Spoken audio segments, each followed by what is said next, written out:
Hello friends, welcome to my channel technical madam. Friends, आज हम करेंगे ESO 16 का इम्पोर्टेंट क्वेश्चन जो कि आपके एग्ज़ाम में पूछा गया क्वेश्चन है। नगरीकरण के सामाजिक परिणाम क्या है और उचित उदाहरणों सहित वर्णन कीजिए।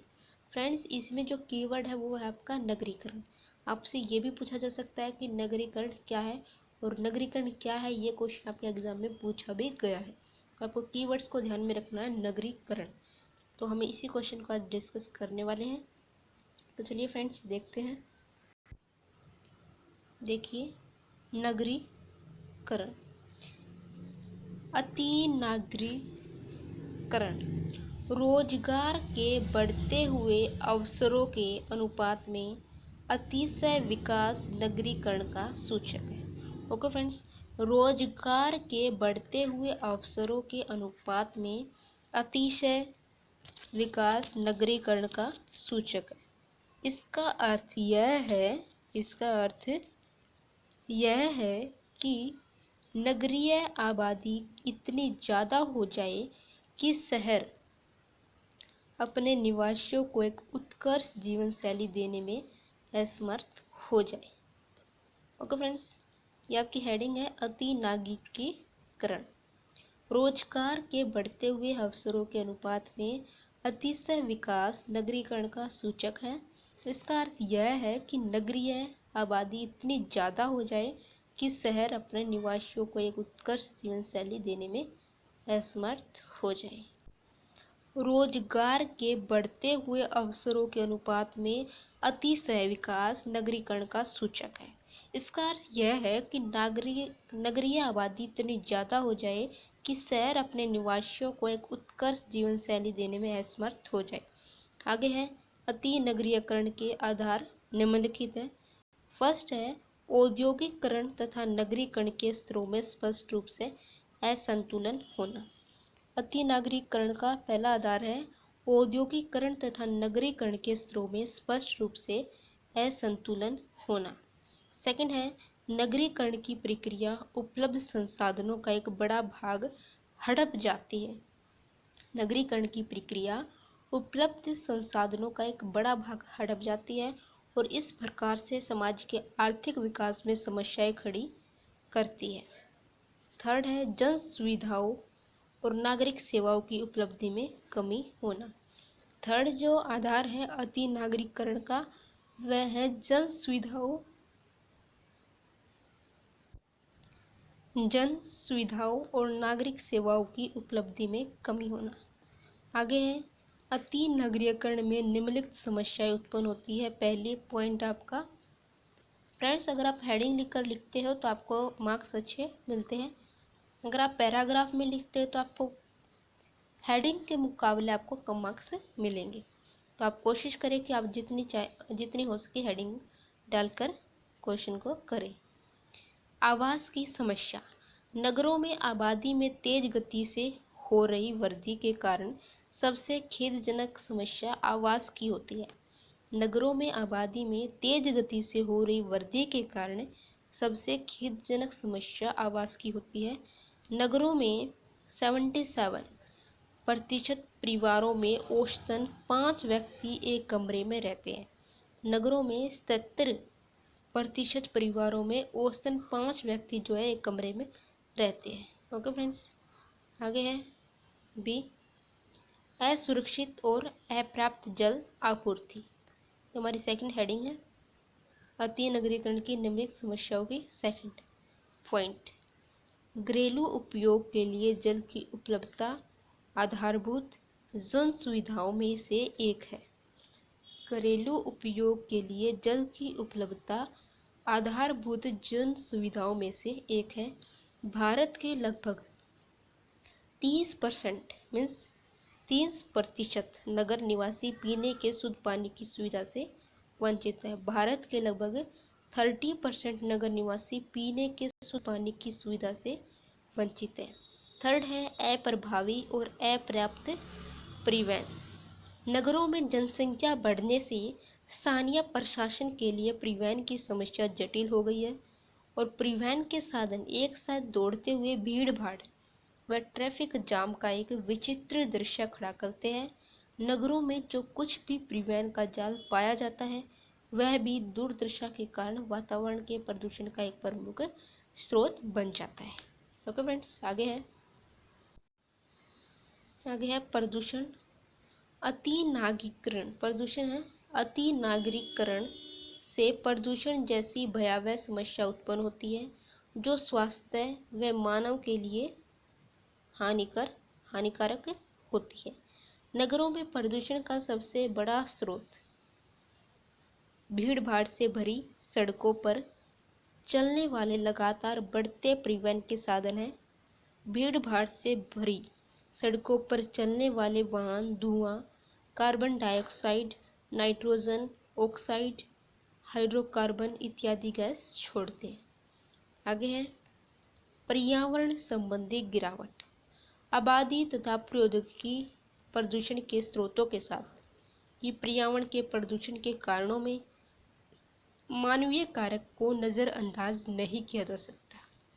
तो फ्रेंड्स, आबादी तथा प्रौद्योगिकी के प्रदूषण के स्रोतों के साथ ही पर्यावरण के प्रदूषण के कारणों में मानवीय कारक को नज़रअंदाज नहीं किया जा सकता। अति नगरीकरण से जल प्रदूषण, वायु प्रदूषण तथा ध्वनि प्रदूषण जैसी समस्याएं उत्पन्न होती है जिससे नगर के पर्यावरण के स्तर में गिरावट आती है। आगे है तीव्र गति से अति नगरीकरण अनेक सामाजिक समस्याओं को उत्पन्न करता है और ये समस्याएं आधुनिक विकसित समाजों में औद्योगिकरण के उद्भव के साथ ही अस्तित्व में आई है। नेक्स्ट है आज विकसित तथा विकासशील समाज अनेक अपराधों जैसे बाल अपराध, बलात्कार, हत्या, वेश्यावृत्ति, जुआ, आत्महत्या, मदपान आदि के जघन्य मामले में लगभग एक जैसे ही रहे हैं। फ्रेंड्स, आपको इसको अच्छे से समझना है और फिर आपको अपनी लैंग्वेज में इसको लिख देना। आपको टिप्स बिल्कुल सेम टू सेम जो इसमें लिखा हुआ आपको वो याद नहीं करना, आपको इसको समझना है और फिर आपको एग्जाम में अपनी लैंग्वेज में लिखना है। ओके फ्रेंड्स, आगे है अपराध।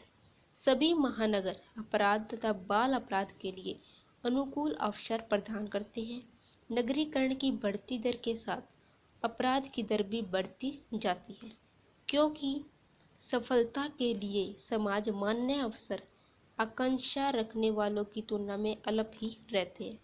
इसके साथ ही नगर को अपरिचितता की परिस्थिति अवैध क्रियाओं के लिए सामाजिक अनुकूलता प्रदान करती है क्योंकि इन दशाओं में कानून तथा व्यवस्था की जिम्मेवार परंपरागत सामाजिक नियंत्रण की संस्थाएं कमजोर पड़ जाती हैं।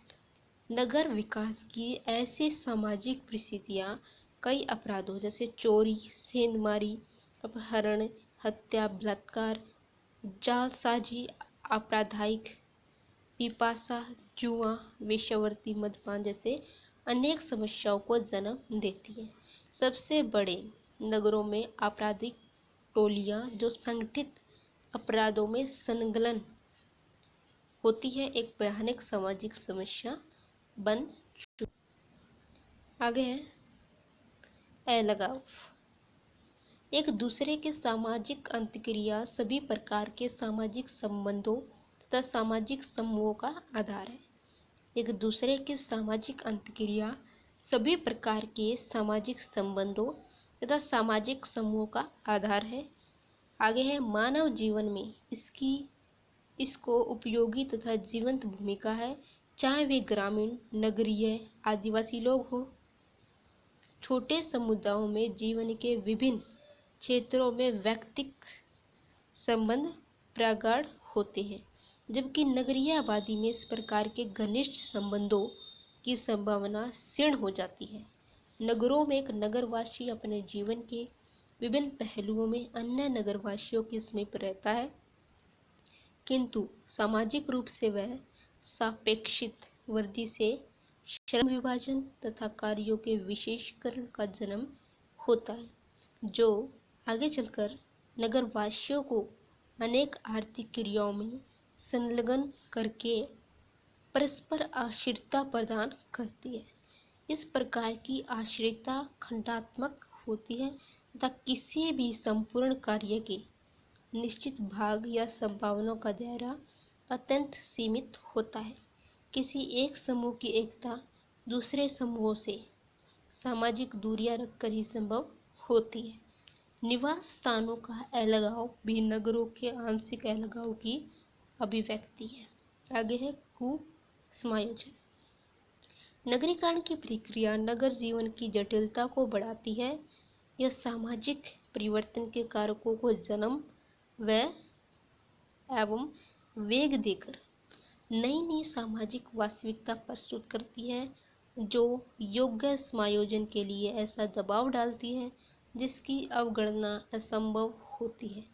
जैसे जैसे नगरीकरण की प्रक्रिया गतिमान होती है, वैसे वैसे नगर जीवन भी सांस्कृतिक विविधता, सामाजिक आर्थिक विषमताएं, प्रतिस्पर्धा, संघर्ष, सामाजिक जटिलता की अनेकानेक अभिव्यक्तियों के लक्षणों से उजागर होता जाता है। एक तरह से ये भी सभी शक्तियाँ शांत एवं संपूर्ण जीवन हेतु नगर वासियों से कार्यात्मक समायोजन की अपेक्षा रखती है।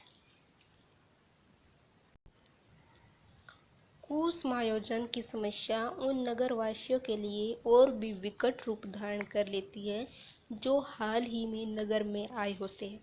ऐसा व्यक्ति जो एक संस्कृति से दूसरी संस्कृति की ओर परिवर्तन के दौर में होता है, वह सीमांत व्यक्ति कहलाता है। वह अपने को पूर्ण रूप से एक सांस्कृतिक व्यवस्था में से दूसरी सांस्कृतिक व्यवस्था के अनुरूप नहीं बना पाता। इन परिस्थितियों में व्यक्ति आंतरिक द्वंद्व अनुभव करता है, जिससे चिंता और सामाजिक मनोवैज्ञानिक तनाव के बीच प्राय कुसमायोजन की घटनाएं बढ़ती है। आई होप फ्रेंड्स कि आपको ये वीडियो अच्छी लगी। अगर आपको वीडियो अच्छी लगी और आपको समझ में आया तो वीडियो को लाइक करें और कमेंट्स करके अपना फीडबैक ज़रूर दें। फ्रेंड्स, अगर आपने अभी तक चैनल को सब्सक्राइब नहीं किया है तो चैनल को सब्सक्राइब कर लें और साथ ही साथ बेल आइकन को भी प्रेस कर लें, जिससे कि आपको आने वाली वीडियोज़ का नोटिफिकेशन टाइम टू टाइम मिलता रहे। Thank you friends for watching this video.